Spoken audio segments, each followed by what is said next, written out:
Hey Chicken members, it's me, Lucky Chicken here, and today's tip is for Wittycraft.net's new exclusive game mode, Halo. And with that, let's go and begin. Hey guys, we're playing the minigame Halo right now. We're playing the game mode King of the Hill on the map Guardian. And the three weapons or the three classes, whatever you want to call them, that you're able to use in this minigame Halo is between the assault rifle, the battle rifle, and the DMR. Although the DMR does do more damage and you can occasionally get those 2-hit kills, you can still get 3-hit kills, so it's not usually your preferred weapon.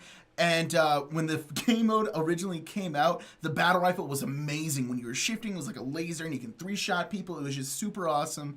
But since then, they dialed back the accuracy on it and they lowered the fire rate. So right now, the best weapon to use is the assault rifle. Although it's not OP, it's just my personal preference, and I find that I do much better with it over the other weapons. And with that whole little tip out of the way, guys, the next tip that I want to give you guys is about using the minigame Halo to your advantage. And what I mean by that is in this minigame, be able to double jump, which allows you to not only traverse the land better and get to areas that you would not normally be able to get with Minecraft rules, but it also allows you to be more agile in combat. So what I'm basically saying here is that while you're able to double jump, you should use it really kind of every single time that you're there. As soon as you spawn in, use it to get to those game, platforms that you're able to get there, such as the hill here that you must capture. You should use your double jump to get here faster. Know the little areas around the map that you could use to secretly get to areas that maybe people aren't thinking of and use it to flank the enemies.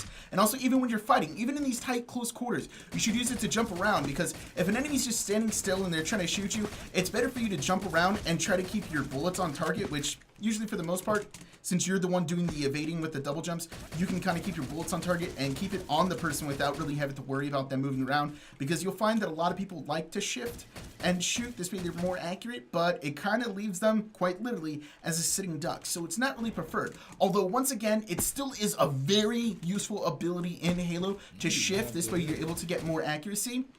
You shouldn't use it for the most part in close quarters. You should use it for somewhat choke points. For instance, let's go down here. When you're holding this hill, as it just switched over right now, if someone's pushing from that side of the map over there, it's not too bad of an idea to just spray down range here. This way you can keep the choke and the bullets on target, because jumping around here would just kind of mess things up, and it's not really advantageous for you to be sitting in the hill jumping around right now. When you're taking the hill, that's a completely different other story. Go ahead and jump around, knock around, make sure that people aren't able to hit you. It's only really good, once again, for those choke points or for the really long signs of sight. And if you're a person that, and you're going up against like a sniper, an RPG, or maybe even a DMR, and you don't really want to shift and shoot, because once again, it is still a little bit difficult since the snowballs don't go exactly where you're shooting, you could use the double jump to get closer and close the range between you and the person. But when you are double jumping, and this is what I say to everyone in any game, you never jump directly at the person. That's the stupidest thing in the world. You're just essentially just moving your character up and down, and all the person has to do is just go up and down. So when you're trying to close the distance, jump to the left and then jump to the right. Make sure that you're zigging and zagging. Go all over the place. You'll get to him first. And once you're there, more than likely you have to reload if he's just spraying down range, trying to get you like, oh my god, this guy's a jackrabbit.